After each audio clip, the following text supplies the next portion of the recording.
Welcome to Fiction After Dark, where I read Harry Potter fan fictions. Today, I'm going to be reading Sad Eyes by Katie Bell. The first time Draco heard her, it was 3 weeks into the school year. Coming back to Hogwarts for an 8th year was something he'd actually been looking forward to. It should be a respite from his tainted home, a speck of familiarity in the form of rebuilt halls and classrooms. He hadn't expected to be chosen as head boy, and still didn't understand why Potter wasn't picked. He wasn't surprised Granger was awarded head girl. The close proximity of their shared dorm was tense, quiet, and for the most part, they stayed out of each other's way. Then, 3 weeks in, her nightmare started. He could hear her whimpering through their shared wall. He lay there listening, frozen, wondering what he should do, as he remembered the last time he had heard her crying out when she was bleeding on his parlor's floor. She'd gone quiet after a few minutes, and he figured he would leave it alone. Not my business, he thought to himself, and she's not someone who'd want my comfort. But after that night, Draco watched her. He studied her in class, in the halls, in the common room of their quiet dorm. She was tired, obviously, with dark bruises under her eyes. She was thin, painfully so. She didn't eat much at mealtimes in the Great Hall. She was quiet in class, pale. A waif of Hermione Granger was all that was left of her after the war. What bothered him the most, however, was how no one else seemed to notice. Potter had thrown himself into Quidditch and his weaselette girlfriend. The other weasel hadn't returned for their offered 8th year. No surprise there. The other Gryffindors, those who had once teamed up in their little secret army 5th year, were also oblivious to their golden girl fading away. Not my problem, he'd keep reminding himself every time his faded dark mark itched when his eyes fell on her. But then he simply couldn't take it anymore. One night, she woke him again, and he suddenly wondered if this was actually more common than he realized, that maybe she was having nightmares regularly, and just not being loud enough to wake him most nights. He found himself outside her door before he even comprehended that he'd gotten out of bed. A knock, 2, a stifled whimper from inside. Then he was opening the door without an invitation. She was trembling in a curled-up ball on her bed, a pillow clutched tightly to her chest, face twisted in a sob as she slept. "Granger," Draco rasped, shaking her bony shoulder. She gasped and opened her eyes, panic bleeding across her face as she saw him. "No!" she cried out, inching away. "It's okay," Draco said quickly, his gut twisting. "You're at Hogwarts, remember?" She blinked at him with watery eyes. "What?" You were having a nightmare." She sat up, brushing her frizzy curls out of her face, still clutching the limp pillow. I... She pressed the heel of her palm to her forehead. "I'm sorry, I'll be quiet." Draco stared at her, feeling awkward and out of place. "All right," he whispered. "What now? Get her some tea? Pat her back?" He left quickly, shutting her door behind him as softly as he could. The next time Granger woke him a few nights later, it was because she was opening his bedroom door and patting inside. Draco pushed himself up and blinked away the grogginess. "Granger?" He looked her over. She stood at the foot of his bed, breath ragged, cheeks wet. She looked distraught. She'd clearly had another nightmare. "What are you wearing?" he blurted out, the words not at all what he had meant to say. She looked down at herself, clutching that poor excuse for a pillow of hers against her camisole-covered chest. Her legs were practically bare with how short her bottoms were. Her lips trembled. "Pajamas," she forced out on a sob, and Draco winced at the broken sound. She looked back up at him. I'm sorry." Draco sighed and sat up straighter. "You're the last person I ever want an apology from, Granger." She sucked in a shaky breath. Can I... Draco waited for her to finish her question, but she only bit down on her already ragged lip. Her eyes darting to the empty space beside him, and then back to his face a few times. Draco looked down at his bed too and realized what she was trying to ask, if she could sleep there. He felt his face warm and wondered how, of all the people in this entire bloody school, she was choosing him to cling to. It had to be ease of access. His was the closest room to hers. After all, she hated him. A small, pained mew brought his attention back to her as she suddenly spun around and darted for the door. "Hermione!" he called out, without thinking once again. She froze. Draco ran a slightly shaky hand through his mussed hair, then he pulled back the covers on his bed. "Come here." She turned slowly, eyeing him with a mixture of relief and suspicion. "You came to me, Granger. Now hurry up. It's chilly, and I have double potions in the morning." She moved closer, fingers whirring at her ugly pillow. "I'm sorry," she whispered. "Maybe take a page out of a Slytherin's book and stop apologizing for things you want. Or need." She needed friends that noticed she was struggling. She needed to not have been tortured and maimed. She needs more than someone like me, he thought miserably, as she scooted onto the bed and lay down on her side, holding her pillow like a lifeline. "That thing is pathetic," he muttered, settling the blankets over them. Her lips wobbled into a small smile, and Draco felt a warm sense of pleasure at having put it there, small as it was. He settled onto his back, too aware of her beside him, of how so much of her skin and his was so close together.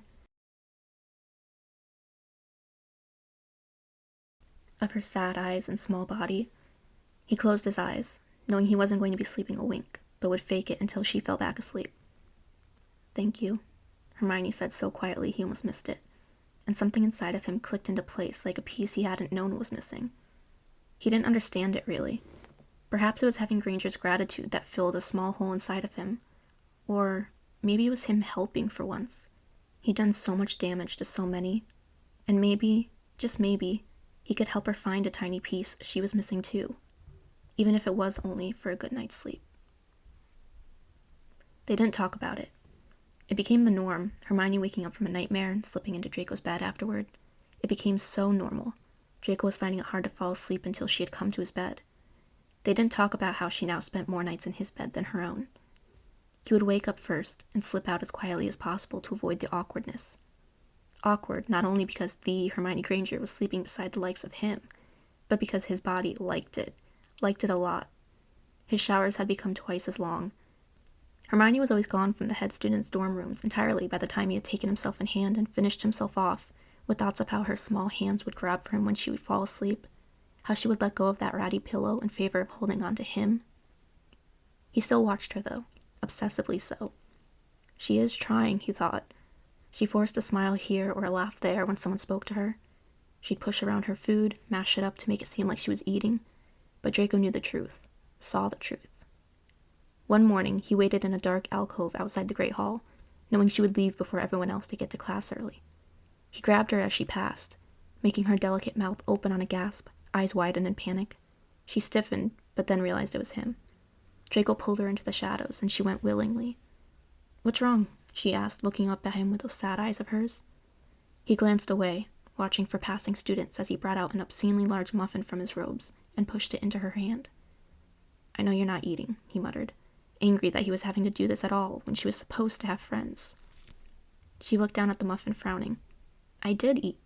Draco sighed and yanked her into him, only the muffin between them, as he brought his mouth to the hair at her temple and said in her ear, "Don't lie to me. I see right through you and your sad eyes." He felt her take a shaky breath, and he pulled back to look her in the eyes. I'm just not hungry all that much anymore." Her eyes went liquid, and her lips trembled as she stared up at him, and he could tell it took a lot out of her to admit that. He made her other hand cup the top of the muffin. "You are hungry. Your body just doesn't know how to tell you right now." She blinked at him, tears threatening to fall. "How do you know?" He sighed and moved away. "Because I know what that feels like." He walked off, leaving her in the shadows holding that muffin, refusing to turn around for fear of going back and hand-feeding her bits of the pastry himself. "It's not my business," he kept repeating in his head. But then, one chilly December day, he made it his business. Draco knew it was just a prank, something meant to make people laugh. But they should have really thought about what they were doing, and had some decency to realize what it might do to people who had just survived a fucking war. Someone had set off a series of Weasley Wizard Wheezes fireworks in the astronomy tower stairwell. The tower had a spiraling staircase that had no exits, save for the top and bottom entrances. The only reason Draco was on the stairs himself was because he was running late, and thank Merlin he had been. The red and green fireworks popped and whizzed up and down the stairwell, the crackling echoing all around. It was a loud and bright display. But as Draco irritatedly ascended the stairs, he saw that most of the other students were huddled about halfway up, not even watching the show. His gut twisted, and he just knew that he had to get up there and see what everyone was circled around. He raced up the steps, dropping his books carelessly, hands fisting at his sides. He'd drawn his wand without even realizing it. The confused and frightened voices of the gathered students got louder as he ascended, and he shoved some people aside, not caring if they fell. Then he reached the center of the crowd and found Hermione Granger sobbing on the steps. She had pressed her hands over her ears and was rocking back and forth, was screaming with her eyes pinched shut. There was a translucent lens-like bubble around her, and Potter and a few others were trying to calm her down by shouting over the din of crackling fireworks, which was probably making this even worse from shouting at her. Draco surged up the remaining steps. Potter saw him first, and his eyes narrowed in suspicion. Malfoy. Draco ignored him and knelt a couple of steps down from Hermione. "Granger," Draco asked, just as the final firework popped and fizzled out, leaving the stairwell in tense silence, broken only by Hermione's muffled sobs. She couldn't hear either because of her bubble, or because she was too distraught to listen. Draco pressed his palm against the shield, pushing as hard as he could. "Hermione," he tried again, louder this time, and it was his voice that now echoed around them. Her eyes popped open and she looked up, hands still clutched to her ears. She blinked once, twice. Then she threw herself at him with a sob. Her bubble popped, and he grabbed her before they toppled. He held her between his spread knees, and she pressed her face into the crook of his neck, clutching on to him around his torso. Draco sliced his eyes up to Potter. Who did it? Icy rage spread through his veins, making his voice cold and cutting as Hermione trembled in his arms. "You, Potter?" The boy, who probably only defeated Voldemort thanks to Granger, had seemingly forgotten how to speak. Utterly confused, his green eyes flickered between Draco and Hermione crying in his arms. "I always thought you were overrated, Potter," Draco spat, "but I never thought you were fucking clueless." "Please," Hermione whispered, loud enough only for him to hear. "I want to go." Not yet, Draco thought. Potter still hadn't figured out how to respond. It was Seamus Finnegan who spoke up next. "It was just fireworks," he said. Slowly, Draco stood, forcing Hermione to let go of him. "No," she pleaded, hands grabbing at him. "So it was you?" Draco asked, his voice low and cold. Finnegan shrugged. "I didn't know she'd freak out." Draco didn't even use his wand, which was still clutched in his hand. He lurched forward, tall enough to reach Finnegan even though he was a few steps down, and flung his fist into the Pratt's face with all his furious might. Blood spewed, and Finnegan fell back, dragging down a few other students. Hermione cried out, and Potter grabbed at Draco's shoulder, but he brushed him off and turned, going back down to Granger. "Come on," he said softly as he helped her stand. "Let's get you to the hospital wing." Draco half-carried Hermione down the stairs, arms wrapped around her waist. She sniffled at his side, but let him lead her out of the tower and towards the hospital wing. Draco wasn't sure what he had been expecting, but Hermione blatantly lying to Madame Pomfrey about what happened was mind-boggling, and irritating, and just so bloody maddening. "A firework hit you?" he snarled as Pomfrey wandered off after assessing that Hermione had no burns. Which of course she didn't. Her handy-dandy panic bubble had seen to that. She stood and straightened her robes, not meeting his eyes. "Why did you hit him?" Draco threw his hands up. "Are you kidding me?" She frowned at him, trying to cover up her obvious embarrassment at the whole ordeal. "I just needed to get my bearings. If I had known about the fireworks ahead of time, it would have been okay. I could have prepared for it." He narrowed his eyes at her. "Your magic created a protective shield around you because it thought you were in peril, Granger. If I hadn't... The fireworks had stopped. That's why I had heard you. That's all." She looked away, her cheek still ruddy from her sobs. Draco clenched his jaw shut. The burn of... what? Rejection? What the bloody hell was going on with his life? He should have rejected Head Boy. Should have thrown that badge at McGonagall's face. "You shouldn't have hit Seamus," Hermione said in that swatty, perky little know-it-all tone of hers. Draco laughed, head tilting back and eyes closing in incredulity. "Fuck off, Sad Eyes." "Excuse me?" she gasped, affronted, and Draco laughed some more. He was suddenly so tired, and his knuckles were starting to throb. He met her glare again. "You heard me. Fuck off with that. He deserved it. He's lucky I didn't hex him." She gave him a bland look. "It was only a joke, Merlin," Draco groaned, bringing his hands up between them as if he were going to strangle her. "Sometimes I just want to..." He gritted his teeth and growled in frustration. Except now, he couldn't stop staring at her neck, at the pale, freckled skin visible over her loosened tie. "What?" Hermione hissed, trying to keep her voice down, lest Pomfrey come back to investigate. "What do you want me to do, Draco? Choke me? Are you serious?" His given name on her lips, the prissy way she snapped at him, her flushed cheeks, and those eternally sad, sad eyes. It all made something inside of him burn. He stepped into her, lips pressed into an angry line, and she moved back, eyes widening. "What do I want to do?" he asked darkly as her back pressed against the space of wall between two medical beds. He kept going, pressing his front against hers, slipping a knee between her legs as he loomed over her, took up all her space, made all the air she breathed only that which he allowed her from his own lungs. So little space for them to both share little pants, dagger eyes, and florid cheeks. Draco felt like he had a fever. He thought maybe the overwhelming feeling coursing through him was simply anger. She was irritating, obstinate, and this shouldn't even be him standing here right now trying to help her. Merlin, he was trying to help. He'd absolutely lost it. "I don't know," he gritted out, eyes flickering all over her face, trying to figure out what in the world he was doing. He should choke her, wrap his long fingers around her pretty neck and... Wait, pretty? Her hands were grabbing at his chest, fisting his robes. Her mouth parted and breath ragged. She squirmed against him, cheeks reddening further when her legs clenched around his thigh, and then released him as if she was startled to find a part of him there. Draco. His name was soft on her lips, the two syllables spoken in confusion, and something else. Something Draco didn't understand. Something that made his eyes lock on her mouth. His head began to tilt down before he had time to stop it, but once he realized what he was about to do, his own personal panic response flared up and he tore away, running an unsteady hand through his hair as words poured from him. "You know what, Sad Eyes?" "Don't call me that," Hermione bit out, her voice breathless. He kept her in his periphery, refusing to look at her again. He swallowed. "I don't really give a fuck about all of this. I was just hoping if I let you sleep in my bed, one of these nights you'd eventually put out. But if you want to defend the people who used that big head of yours since you first arrived here, but are now ignoring you when you need them for once, well, go right ahead. Go crawl into one of their beds from now on."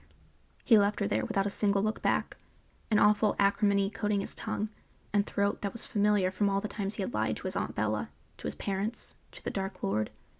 Panic response indeed. It was no bubble shield, but Draco had never needed magic to make sure people stayed away from him. Draco stormed out of the hospital wing and nearly collided with Potter and Finnegan, the latter of which had one arm looped over the former's shoulders. He'd removed the gray jumper that was part of the standard Hogwarts uniform and was using it to staunch his bleeding nose. "You fucker," Finnegan snarled, dropping his bloody jumper and lurching for him. Draco didn't try and evade, but Potter tugged his friend back, snapping at him. "Enough!" Draco laughed, his blood still racing from his parting words to Granger. Finnegan's nose was broken. Draco flexed his fingers, feeling his bruised knuckles ache. Reveling in the dull pain, wanting, needing more. He felt like he was coming out of his skin. "I can hardly see a difference," he sneered. "Go crawl into one of their beds from now on." He hadn't meant it. Finnegan tore away from Harry and Draco closed his eyes, anticipating the punch. "Stop!" His eyes snapped open at the voice, and Finnegan jerked to a halt. Draco looked over his shoulder and saw Hermione standing at the entrance to the hospital wing, hands on her hips, face twisted into a furious frown, hair wild. "Hermione, what are you—" Harry began, but she cut him off. "I'm fine," she told him.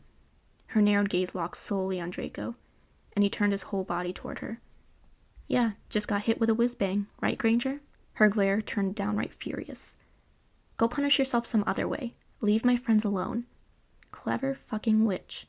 Merlin, in that moment, he wanted her to punish him. Draco scoffed, feeling rattled, his dark mark starting to itch on his arm. He backed away a few steps, needing to put more space between them, needing to put a whole world between them for it to help. He glanced at Finnegan and Potter. "Some friends," he sneered. But his voice sounded pathetic even to his ears. He turned away and walked off. Right before he turned the corner of the corridor, he heard Finnegan say, "I'm so sorry, Hermione." And that only angered Draco further, because she would undoubtedly accept the apology. Blaze, Pansy, and Theo were staring at him. He could feel it, but he kept his eyes on his pumpkin soup. Then it got weird, and so he set his spoon down and looked across the table at them. "What?" he snapped. His three best mates looked at each other warily. It was Pansy who responded. "You're sitting on the wrong side." "What?" he repeated, even though he had heard and understood her perfectly. Since he had first arrived at Hogwarts, he had always sat on the side of the Slytherin table that allowed him to face the entire Great Hall, and more recently had allowed him to watch her. "Are we allowed to ask about the astronomy tower?" Theo wondered. "No." Draco went back to his soup. Because the whole school is talking about the astronomy tower, and I don't know, I'd like to hear your side of things, Theo went on. Draco slurped at his spoon.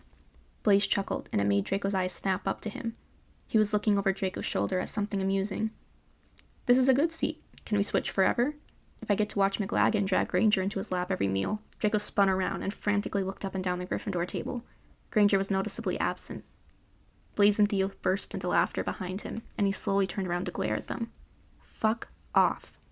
They only laughed harder, but not seeing Granger in that prat's lap didn't ease Draco. If Hermione wasn't there, that meant she wasn't eating dinner again. He'd been shoving bits of fruit and pastries into her hands to force her to eat for days. How was he supposed to make sure she ate now? Why was he even concerned if she had it all? Pansy reached across the table and took Draco's hand, looking at him with concern. What's going on, Draco? He gave her fingers a squeeze before pulling away. Nothing, Pans. Just that he might be getting expelled any minute if Finnegan told Pomfrey he had broken the Git's nose. Worse, if Finnegan hadn't told on him for some reason, he had to go back to the head student's dormitory later, where she would also be when her ridiculous class load ended for the day. Expulsion currently sounded better than facing her again. His priorities needed to be sorted. If something happened between you and... Pansy was struggling to speak, and he didn't blame her. To even consider it a possibility that something would happen between him and Granger was ludicrous. And nothing had. Nothing ever would. He didn't want it to. She definitely didn't. It wasn't like that. He felt guilty. Yes, that's what it was. Guilty for what happened to her in his home, and she had needed immediate comfort after a nightmare. Due to his close proximity at night, it had been easiest for her to come to him. That was all it was. Except, as Draco lay in bed after going to his room late enough that Hermione would for sure already be in her room, he found he couldn't fall asleep. He tossed and turned for hours. He felt cold, and even considered casting a warming charm, but it was the emptiness of his bed that made him feel chilled, and he couldn't cast a charm to fix that. He listened for any sign she was having a nightmare, any minute sound. Then he realized she may have cast a silencing charm on her room to be obstinate, so he got up and went to sit out in the hall, across from her door. Of course, only once he sat on the cold stone floor did he realize if she had cast a silencing charm, no matter how close he was, he wouldn't be able to hear her if she needed him. Go crawl into one of their beds from now on. Merlin, what if she had? What if she wasn't even in her room right now, but was in someone else's? Draco lurched to his feet and started knocking on her door. The door flung open and Draco froze. What? Hermione shrieked, face twisted in fury. He lowered his still raised fist, equal parts relieved that she was here and horrified that he had felt the need to check. She slammed the door in his face. He blinked, and blinked some more. Then he narrowed his eyes. How dare she? Here he was, once again trying to make sure she was okay, and she can't even feign a little civility? He banged his fist on the door once and leaned against it. Listen here, you swat. The door swung open and he almost fell inside. Hermione met his glare. Well? He crossed his arms, already feeling like the air was thin with her being so close, and stumbled with his words. If you're going to continue lying to your friends, then I guess I can't stop you if you do, you know. Her hands fisted at her sides. No, I don't know. He scoffed and looked away. Never mind. Hermione jerked forward and shoved him hard in the chest. He stumbled back, slamming into the wall of the hall. You're an arrogant prat, Malfoy. She slammed the door again before he could respond, and after a few moments of wondering how that had spiraled so quickly, he slunk back to his room. Harry Potter was heading his way. Draco could see him walking straight for him. Luckily, Pansy, Theo, and Blaze hadn't noticed yet. What did he want? He should be talking to Hermione right now. She looked about as rough as he felt, sitting over at the Gryffindor table, pushing around some oatmeal she contemplated eating it, no doubt. Potter was 3 strides away from Draco's spot at the Slytherin table when Draco called out, "Fuck off, Potter," without even looking up from his plate. Yep, Harry said, turning on his heel and marching away without another word. What was that? Theo asked curiously, turning in his seat to watch Potter leave. Draco shrugged. He had no idea. He glanced up and watched as the female Weasley intercepted Potter's dash across the Great Hall. They started to argue about something, the Weaslette gesturing over at Draco, and then she was heading straight for him. Shit. Draco set his fork down and pushed his plate away. Incoming, Pansy muttered beside him, right before Ginny loomed over them. Move over, she ordered, slapping at Blaze and Theo's shoulders. They looked at Draco, startled at the demand, but slid apart without complaint. Ginny sat between them, directly across from Draco, resting her arms on the table. They glared at one another, long enough for it to be weird. "What is going on?" Pansy asked shrilly. Ginny ignored her. "You aren't the only one who noticed." His lips curled up in a sneer. "Could have fooled me." "Noticed what?" Theo asked, tearing into a roll. Draco and Ginny kept their eyes locked in battle. "She doesn't want us to help," the ginger said, a small flash of pain flickering in her eyes. Draco leaned forward a little. "Not my problem." He stood, gathering his things. "But she let you help." His eyes darted back to hers, and he felt a bolt of panic go through him. Had she told? "With the fireworks," Ginny went on. "Ah, so the Golden Girl had been keeping her nightly visits to his bed a secret. Because she was ashamed? Because it was him?" He froze, hands clenching around the strap of his book bag. "She happened to look up, and I happened to be there," he gritted out. "Bullshit," she spat, standing too. "Is that what you're telling yourself?" He shrugged, trying to keep his voice level and calm. "It's the truth, but I'm over it now." He stepped over the bench and slung his bag onto his shoulder. "You should stay away from her," Ginny said, and it sparked something inside of him, something akin to savage possessiveness. He met Ginny's eyes and smiled a sharp, sharp grin.